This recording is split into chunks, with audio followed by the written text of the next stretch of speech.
Do you want to know how you can invite your friends to 1xBet? If yes, then this video is for you. Hello and welcome to TechTube. It's your host back again with yet another interesting tutorial video. In this video, I'm going to teach you how you can invite your friends to 1xBet. Go ahead and open any browser on your PC and go to 1xBet.com and make sure that you are logged into your account. The next step you want to do is hover around your account, which is over here, and click on Invite Friends.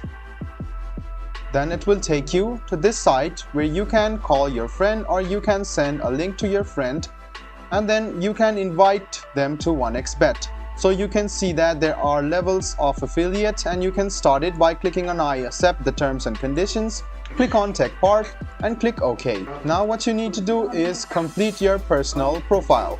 Go to Security and what you need to do is enable the two-factor authentication and then you can invite your friends via link. So guys, this is how you invite your friends in 1xBet. I hope this video was helpful for you. If you still have any kind of confusion, please do mention us on the comment section down below.